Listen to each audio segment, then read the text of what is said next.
नमस्कार मु गायत्री आपण स्वागत करुच्ची मो यूट्यूब चैनल रे। सावित्री ओषा जहाँ सावित्री व्रत बा सावित्री अमावास्या कहुए ओडिशा रे सधवा नारी मानक पालित एक ओषा। आपण माने तो सावित्री ओषा विषय जानिथिबे किंतु आपण जानिचंती कि एहा काहेकि पालन करा जाय, ओषार लोक कथा कहानी कोन, ए ओषा कले कोन फलाफल मिले, चलंतु जानिबा सावित्री व्रत बा सावित्री ओषार किछि रोचक तथ्य। सावित्री स्वाधी नारींकर आदर्श, तेणु यह निज पतिंकर दीर्घ आयुष निमंते मंगल मनासी सधवा स्त्री माने सावित्री परि आजीवन सधवा हेबा पई ए ओषा पालन करिथांती। ओषा पालन ज्येष्ठ अमावास्या दिन सावित्री ओषा पालन करा जाए।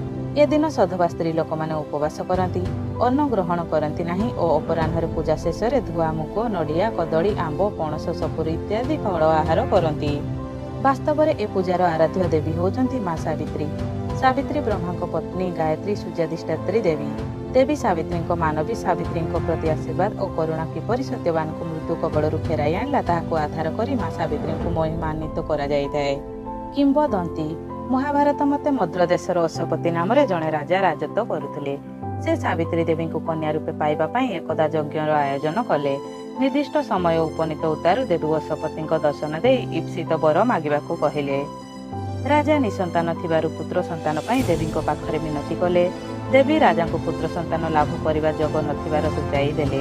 एक उत्तम कन्या हेबार आशीर्वाद दे अंतर्धान होई गले। उपयुक्त समय देवी कृपारु अशोपति पत्नी कଳରେ कन्याटीए जात हैला।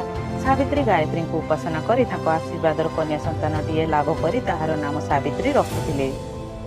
सावित्री क्रमे यौवन में पाद देवा परे पिता अशोपति आदेश मते निज इच्छा वर खोजा सम्मति प्रकाश कर सहचारी सहित अश्व अन्वेषणार्थे भ्रमण करने को बाहरिले। स्वाल देशर राजा द्रुमत सेन कोरसरे सौभाग्य गर्भरु सत्यवान जन्मग्रहण करथिले। दैवी दुर्विपाकरु सत्यवान शैशवस्थार द्रुमत सेन अंध और भ्रष्ट राज्य होई वनवासी होइथिले। सत्यवान पणरे फलमूल खाई मुनिवृत्ति अवलंबन करी भक्ति सहकारी पितामाता सेवा करुथिले। सावित्री भ्रमण करू करू से ही बणरे पहुंची सत्यवान असीम पितृभक्ति धर्मपरायणता और रूपरे मुग्ध होई आश्चर्य भोग लालसा त्याग करी एहांक संगरे जीवन यापन करिबा पई संकल्प करी सत्यवान को पति रूपे मनोनीत करी राजधानी को फेरी पिता को जणाइले। एही समय रे नारद उपस्थित होई सत्यवान परमायु मात्र भाव 1 वर्ष बोली जणाइले। निज मत बदलाइबा को सावित्री को अनुरोध कले, मात्र सावित्री ए प्रस्ताव को प्रत्याख्यान करी निज निष्पत्ति रे अटल रहिले। अगत्या उभय पक्षों पितामाता अनुमति क्रमे सावित्री सत्यवान सहित यथारीति विवाह संपन्न होला। विवाह पर सावित्री पितृगृहर राजसंपद विलास त्याग करी स्वामी तपोवन कुटीर रे सासु ससुर सेवारे लागिले। विवाहर 1 वर्ष पूरा 3 दिन पूर्व सावित्री त्रिरात्र व्रत अवलंबन कले। अनंतर जो दिन 1 वर्ष पूर्ण हो सत्यवान परमायु शेष हो से दिन सत्यवान फलमूल और समिध संग्रह करने को बण को जीवा बेले सावित्री संगरे गले। बणरे सत्यवान अस्वस्ति बोध कर सावित्री कोଳରେ मुंड रखी निद्रा गले। ताहा ही तांकर महानिद्रा मृत्यु हैला। किंतु सावित्री निज मृत स्वामी मस्तक को निज कोଳରେ रखी सेहिडारे बसी रहिले। जमदूत माने एक खबर जाई जमराजा को देले। ए खबर पाई निजे जम आसी सेठारे पहुंची सत्यवान जीव धरी बाहरिले। सावित्री मध्य जम को अनुगमन कले।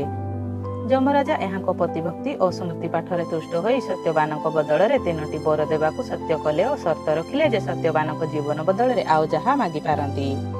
एही क्रम प्रथमे वर ससुर नष्ट चक्षु और दुष्ट राजपूर्ण प्राप्त, द्वितीय वर निज पिता 1 पुत्र संतान और तृतीय वर निज गर्भरु 7 पुत्र कामना कले। जम तथास्तु कहिले। फेरी जावाकू कहिबारु सावित्री स्वामी को बिना किपरि 7 पुत्र पाइबे पचारिले। अगत्या निरुपाय होई सत्यवान को पुनर्जीवित कराई आयुदान कले। ए थिला सावित्री व्रत बा सावित्री ओषा विषय रे किछि रोचक तथ्य। जदि भिडियोटी भल लागि थाए लाइक और कमेंट करने को भूलिबेनी। एमिति रोचक तथा रहस्यपूर्ण भिडियो देखिबा पई आम चैनल को सब्सक्राइब करंतु। धन्यवाद।